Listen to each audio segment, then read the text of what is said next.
নমস্কার, আমার আপনজনেরা, রুদ্রবার্তা আপনাদের সকলকে স্বাগত জানাই। আমি রুদ্রপ্রসাদ ব্যানার্জি। আজ মনে হয় মমতা বন্দ্যোপাধ্যায় বুঝেই গেছেন যে ভবানীপুরে যে ভোটটা তিনি আশা করেছিলেন, মানে হারলেও একটা নির্দিষ্ট অ্যামাউন্ট হারতেন, তো মানে নির্দিষ্ট অঙ্কের মধ্যে, কিন্তু তার চেয়ে অনেক অনেক নিচে চলে যাবে। কারণ আজকে যে উন্মাদনা দেখা গেছে ভবানীপুরবাসীর মধ্যে, সেটা কিন্তু কার্যত বুঝিয়ে দিচ্ছে যে মমতা বন্দ্যোপাধ্যায়ের রাজত্ব গেল, মানে তার এই ভবানীপুরের রাজত্ব। এমনি রাজ্য জুড়ে তৃণমূল থাকবে না, কিন্তু ভবানীপুর কেন্দ্রটাও যে জিতবে সে জায়গায় মমতা বন্দ্যোপাধ্যায় নেই। প্রথম সবাই ভেবেছিলেন যে শুভেন্দু অধিকারী বলছেন তার মানে কি ওখানে ভবানীপুর দখল হয়ে যাবে, কিন্তু আজকে ভবানীপুরে যে মানুষের ঢল আমরা দেখলাম, যে মিছিল, যে মানুষ, যে লোক অত নামলো ভবানীপুরে ওই নমিনেশনের জন্য, এসেছিলেন একদম কেন্দ্রীয় স্বরাষ্ট্রমন্ত্রী অমিত শাহ পর্যন্ত, এবং সেই যে র্যালিতে লোক কাতারে কাতারে মানুষ, এবং যেভাবে আশেপাশে থাকা মানুষরা হাত নেড়েছেন, কন্টিনিউয়াসলি হাত নেড়েছেন এবং চিৎকার করে করে বলেছেন পরিবর্তন হবেই, এটা কার্যত মমতা বন্দ্যোপাধ্যায়ের ঘুম উড়িয়ে দিয়েছে। তবে মমতা বন্দ্যোপাধ্যায়ের ঘুম সেই মিছিলেতেই হয়েছে বা এই নমিনেশন করতে যাওয়া লোক দেখেই হয়েছে তা কিন্তু নয়। আসলে গতকাল থেকে কিন্তু মমতা বন্দ্যোপাধ্যায় ঘুম উড়ে গেছে, কারণ বিজেপি একটা ম্যানিফেস্টো তৈরি করে ফেলেছে। সেই ম্যানিফেস্টো কি? বিকশিত ভবানীপুর, বিজেপির গ্যারেন্টি। এই বিকশিত ভবানীপুর বিজেপির গ্যারেন্টি, এই যে ম্যানিফেস্টো, এই ম্যানিফেস্টোটা আপনারা একটুখানি শুনুন, জানুন যে কী লেখা আছে এতে। কেন আমি বলছি যে এটাও কার্যত মমতা বন্দ্যোপাধ্যায়ের ঘুম আর্ধেক উড়িয়ে দিয়েছিল। শুনুন, ভবানীপুরে বিজেপির ম্যানিফেস্টো যেটা আছে, অর্থাৎ বিকশিত ভবানীপুর বিজেপির গ্যারেন্টি, তাতে প্রথমেই যেটা করা আছে সেটা হচ্ছে উন্নত পরিকাঠামো ও স্বাস্থ্য। সমস্ত সরকারি হাসপাতাল দালাল মুক্ত করে ও উন্নত মানের স্বাস্থ্য পরিষেবা সুনিশ্চিত করা। প্রতিটি ঘরে নলবাহিত পরিশ্রুত পানীয় জল। প্রতিটি ওয়ার্ডে রাস্তাঘাটের বেহাল দশা ঘুচিয়ে উন্নত ও মসৃণ সড়ক পরিকাঠামো নির্মাণ। অত্যাধুনিক জল নিকাশি ব্যবস্থা গড়া, বর্ষায় জল জমা এবং বিদ্যুৎপৃষ্ট হওয়ার ভয়ের চিরস্থায়ী অবসান। এরপর সেটা হচ্ছে সুদৃঢ় আইন শৃঙ্খলা ও নিরাপত্তা। রাজনৈতিক প্রভাব মুক্ত পুলিশ প্রশাসন ও মহিলাদের জন্য 24 ঘন্টা 100% সুরক্ষিত পরিবেশ সুনিশ্চিত করা। রাতের পার্কিংয়ের নামে অবৈধ তোলাবাজি ও সিন্ডিকেট রাজের সম্পূর্ণ অবসান। গয়নার দোকানে সশস্ত্র হামলার মতো ঘটনা রুখে ব্যবসায়ীদের জন্য তোলাবাজি মুক্ত ও ভয়মুক্ত একটি নির্বিঘ্ন ব্যবসার পরিবেশ সুনিশ্চিতকরণ। যে কোনো অবৈধ নির্মাণ কার্য কঠোর হস্তে দমন ও সম্পূর্ণভাবে বন্ধ করা সুনিশ্চিত পদক্ষেপ। জোরপূর্বক সম্পত্তি হস্তান্তর বা জবরদখল করার মতো অরাজকতার অবসান ঘটিয়ে প্রকৃত আইনের শাসন প্রতিষ্ঠা। এরপরে এই ম্যানিফেস্টোতে আছে সাংস্কৃতিক ঐতিহ্যের সংরক্ষণ। আদিগঙ্গার পূর্ণাঙ্গ সংস্কার সাধন করে তাকে পুনরায় পবিত্র ও ঘাটগুলিকে স্নানের উপযুক্ত করে তোলা। দেশনায়ক নেতাজি সুভাষচন্দ্র বসু এবং ভারত কেশরী ডক্টর শ্যামাপ্রসাদ মুখোপাধ্যায়ের বাড়ি সহ মঠ, মন্দির, গুরুদুয়ারা, শিশু উদ্যান ও অন্যান্য সাংস্কৃতিক কেন্দ্রের উন্নয়ন, সেগুলোকে রাজনীতি মুক্ত রাখা এবং পারিপার্শ্বিক পরিবেশের উন্নয়ন। কালীঘাটের কুমোর, ঐতিহ্যবাহী মৃৎশিল্প এবং বিখ্যাত পটশিল্পের জন্য বিশেষ সরকারি সাহায্য প্রদান। যুব কল্যাণ ও সামাজিক ন্যায় বিচার নিয়ে বিজেপির ম্যানিফেস্টোতে রয়েছে যুব সমাজের জন্য সরকারি বিদ্যালয়গুলি স্কিল ডেভেলপমেন্ট কর্মসূচি চালু করে কর্মসংস্থানের সুযোগ বৃদ্ধি। আগামী প্রজন্মের জন্য একটি সম্পূর্ণ সুস্থ নেশামুক্ত সমাজ গড়ে তোলা। বাল্মীকি সমাজসহ সকল স্তরের মানুষকে উপযুক্ত সামাজিক সম্মান ও সম অধিকার প্রদান। শুনলেন ভবানীপুর মানুষের যে যন্ত্রণা, সেই যন্ত্রণা লাঘব করার জন্য সমস্ত কিছু এখানে দেওয়া আছে, এবং তার সঙ্গে সঙ্গে নতুন অঙ্গীকারও রয়েছে। মমতা বন্দ্যোপাধ্যায়ের রাজত্ব চলাকালীন, মানে এই 14 বছর যে রাজত্ব হলো, এই রাজত্বের মধ্যে ভবানীপুরবাসী নিশ্চয়ই জানে যে তাদের আগের দিন আর আজকের দিন এর মধ্যে তফাৎ কতটা হয়েছে, কতটা উন্নতি হতে পারতো আর কতটা উন্নতি হয়েছে।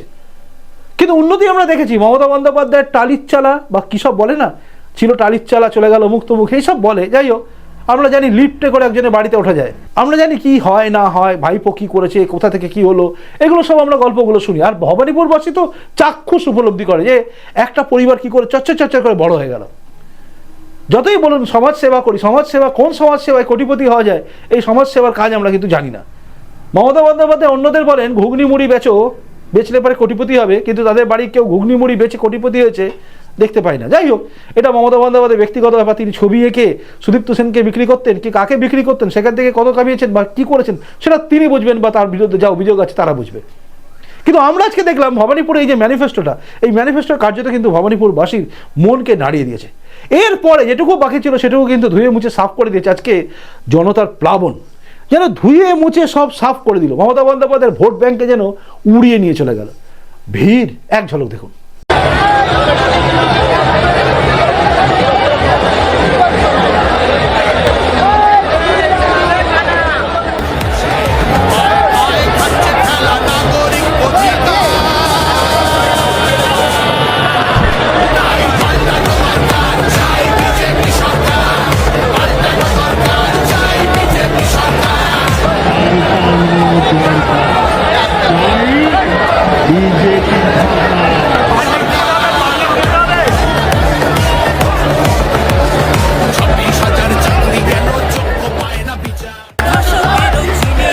শাসকের ঘরের ছেলেও আর পাবে না ছাড়।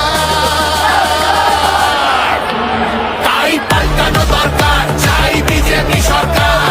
পাল্টানো দরকার, চাই বিজেপি সরকার। অনুপ্রবেশ রুখতে হবে, বাংলা তবে বাঁচবে। আধার কার্ডের যোগ চুরিও এই ছেলেরা রুখবে। সীমান্তের হিন্দুদের মা বুকে আগলে রাখবো। 15 বছর কেঁদেছি অনেক, এবার পড়া। দেখলেন এই ভিড়, এই যে মানুষের যাওয়া, এই কাতারে কাতারে মানুষ, মমতা বন্দ্যোপাধ্যায় নিজে এত লোক করতে পারবেন কি? তিনি একজন মুখ্যমন্ত্রী, তার বিরাট দাপট, তার হাতে পুলিশ প্রশাসন সব ছিল, সব কিছুকে তিনি ইউজ করেছেন, করে লোকজন নিয়ে আসতেন। পাড়ায় পাড়ায় এখনও তার হাতে তৈরি করা লুম্পেন বাহিনী বেশ কিছু আছে, যারা মানুষকে গরম দেয়, হুমকি দেয়, তাদের হাত ধরে কিছু লোক যাবে, লক্ষ্মীর ভাণ্ডারে লোভ দেখিয়ে কিছু লোককে নিয়ে যাবে। কিন্তু সেই জায়গা আস্তে আস্তে শেষ হয়ে যাচ্ছে। ভবানীপুর যেটা কিন্তু মমতা বন্দ্যোপাধ্যায়ের কাছে টাফ হয়ে গেল। এখনো পর্যন্ত অভিষেক ব্যানার্জি, শুভেন্দু অধিকারী গড়ে গিয়ে এত লোক করতে পারবে না, বা মমতা বন্দ্যোপাধ্যায় গিয়েও লবডাঙ্কা এত লোক করতে পারবে না। কারণ মমতা বন্দ্যোপাধ্যায় যাবেনও না, তার কারণ তিনি জানেন ওই জায়গায় নন্দীগ্রামে গিয়ে তিনি হেরে চলে এসছেন। নন্দীগ্রামে তিনি আর ভুলেও পা রাখেননি, আর যাবেনও না তিনি। তিনি এবার গেলেই জানেন হারবো, জানেন গেলেই আমি সেই পুরনো কথা মনে পড়ে যায়, মানে পুরনো খোঁচা, ওরে বাপরে এসেছিলাম হেরে গেছি। সেই পোস্ট যেটা পা লেগে গেছিলো, যেটা দেখে তিনি পা ভাঙার যেসব বলে আর কি, নাটক ফাটক বলে অনেকে, জানি চোট হয়তো লেগেছিল, তো সেই সব যে দেখেছিলাম আমরা 2021-এ, সমস্ত গল্প তার মনে পড়ে যাবে। এবং মনে পড়ে গেলেই বুঝে যাবেন যে তার ওই লড়াই করা, হুইল চেয়ারে বসে যাওয়া লবডাঙ্কা, হেরে চলে এসেছিলেন। তাই তিনি আর যাচ্ছেন না। তবে তিনি গেলেও এত লোক হবে না, তিনি সমস্ত লোককে তুলে নিয়ে গেলেও এত লোক হবে না, কেউ যাবে না নন্দীগ্রামে। তবে ভবানীপুরের বুকে শুভেন্দু অধিকারী কিন্তু বুঝিয়ে দিচ্ছেন যে তিনি কি করতে পারেন। আর শুভেন্দু অধিকারী শুধু যাওয়া নেই, বিজেপির প্রত্যেকটা কার্যকর্তা এখন কিন্তু দ্বিগুণ উৎসাহে নেমেছে। কারণ তারা জানে এই লড়াইটা আর একটা লড়াই, বিজেপি এমনি রাজ্যে জিতছে, তার সঙ্গে সঙ্গে মমতা বন্দ্যোপাধ্যায়কে হারালে আরও মজা। আর শুভেন্দু অধিকারী হারাবেন, কারণ এর আগেও তিনি হারিয়েছেন। তাই এই ভিড়, এই উন্মাদনা সত্যি নজর কেড়েছে। তবে একই সঙ্গে ম্যানিফেস্টো এবং এই ভিড় দুটো কিন্তু পাশাপাশি, দুটোই কিন্তু আঘাত করছে মমতা বন্দ্যোপাধ্যায়ের গড়কে, যে গড় ভেঙে চুরে সাফ হয়ে যাচ্ছে। আর আপনারা দেখেছেন, আমি দেখিয়েছি আপনাদের, যে মমতা বন্দ্যোপাধ্যায়ের নিজের ঘাঁটিতে বিদ্রোহ শুরু হয়ে গেছে। মানে সেখানে কিন্তু অলরেডি বিদ্রোহের আগুন লেগে গেছে, মানুষ মুখ খুলছে।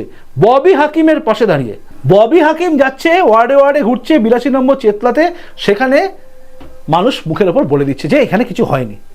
এইটা ভয়ঙ্কর জিনিস। এই ববি হাকিম বলতে গিয়ে মনে পড়ে গেল, আজকে ববি হাকিম একটা এমন কথা বলেছেন চিন্তার বাইরে, যে ওখানে একটা ভারী ওজনে নিয়ে আসা হয়েছে, কারণ হালকা হয়ে যাচ্ছে, অমুক তমুক বলতে বলতে বললেন মোদিকে নিয়ে এলেও হবে না, কারণ মোদি যার কাছে নিচু হয়ে যায় সেই ট্রাম্প। এই ববি হাকিম মাথায় বুদ্ধি আছে নাকি বুদ্ধিটা কোথাও নেই? ওই দাওয়াতে ইসলাম দিতে গিয়ে বুদ্ধিটা গায়েব হয়ে গেছে। সরাসরি আপনাকে প্রশ্ন করছি, ববি হাকিম, ববি কি ভাবেন আপনি নিজেকে? একজন প্রধানমন্ত্রীকে আপনি অন্য দেশের প্রধানমন্ত্রীর কাছে নিচু করছেন, ডোনাল্ড ট্রাম্পের কাছে নিচু হয়ে যায় প্রধানমন্ত্রী, লজ্জা করে না? আমরা তো বলি না যে মমতা বন্দ্যোপাধ্যায় ওইখানে গিয়ে মাথা নিচু করে ফেলেছেন বাইরের লোকের কাছে, বলি না আমরা? আপনার লজ্জা শরম আছে? আপনি কি ভাবেন দুর্ভাগ্য তাদের যারা অন্য ধর্মে জন্মগ্রহণ করেছে? না, আমাদের দুর্ভাগ্য নয়, আমাদের দুর্ভাগ্য আপনার মতো একজন লোক আছে যিনি মন্ত্রী হয়েছেন, যিনি ওই চেয়ারে বসেন, যে চেয়ারটা একদিন নেতাজি সুভাষচন্দ্র বসু বলেছেন। এটা আমাদের দুর্ভাগ্য। মানে মিনি পাকিস্তানের কথা বলেন আপনি। আপনার চিন্তাভাবনা তো একদম, সে কী বলবো, একদম নিকৃষ্ট মানের। আপনি প্রধানমন্ত্রীকে ছোট করছেন, ডোনাল্ড ট্রাম্পের কাছে নিচু হয়ে থাকে, মাথা নিচু করে থাকে। আরে আমাদের প্রধানমন্ত্রী গর্ব করে মাথা উঁচু করে থাকে, আর ভারতবর্ষ সবচেয়ে উঁচুতে থাকে। গর্ব করতে শিখুন ভারতবর্ষকে নিয়ে। ভারতবর্ষকে নিয়ে গর্ব করতে না পারলে অন্য কোনো জায়গায় ভেবে নেবেন, কিন্তু ভারতবর্ষের মধ্যে থেকে ভারতবর্ষের প্রধানমন্ত্রীকে নিচু করবেন না অন্য কারোর কাছে। এই শিক্ষাটা আপনার নেওয়া উচিত। অন্তত আমার মতো একজন ছোটোখাটো মানুষের কাছ থেকে। যাই হোক, যেটা বলছিলাম, তো ববি হাকিমের মতো লোকেরা যাওয়ার পরে তার সামনে কিন্তু মুখের ওপর বলতে পারে ভবানীপুরবাসী, তাই বিদ্রোহ কিন্তু তার নিজের ঘাঁটিতেই লেগে গেছে, মমতা ব্যানার্জির ঘাঁটিতে। আর এই বিদ্রোহের আগুন কিন্তু ছড়িয়ে যাচ্ছে চারিদিকে, তাই আজকে লোকের ভিড়ও ছিল এবং তার সঙ্গে সঙ্গে প্লাস হয়েছে এই ম্যানিফেস্টো। কি বলেন এবার আপনি? আপনাদের কি মনে হচ্ছে জানাবেন। আর আপনি কি ভাবছেন এই ববি হাকিমের কথার পরিপ্রেক্ষিতে আপনার কি মনে হচ্ছে? এই দলটা ক্ষমতায় থাকলে এরা দেশের যে কোনো মন্ত্রী, প্রধানমন্ত্রী বলুন, রাষ্ট্রপতি বলুন, প্রত্যেকের নামে নানা রকম কথা বলে দেয়। এরা বলতে গিয়ে ভাবেই না কি বলছে, কারণ স্বয়ং নেত্রীও বলে দেয় কি মুদ কিমাকার ধদুল কুতকুত রাজ্যের বাজে বাজে কথা বলে। যাই হোক, এতটা দেখার পরে আপনারা কি ভাবছেন অবশ্যই জানাবেন। আপনাদের প্রত্যেকের কমেন্টসের দিকে নজর আমার থাকবে, আর আমার পরবর্তী প্রতিবেদন দেখার অপেক্ষায় আপনি থাকুন। আসি, নমস্কার, বন্দে মাতরম, ভারত মাতা জয় হোক, জয় হিন্দ।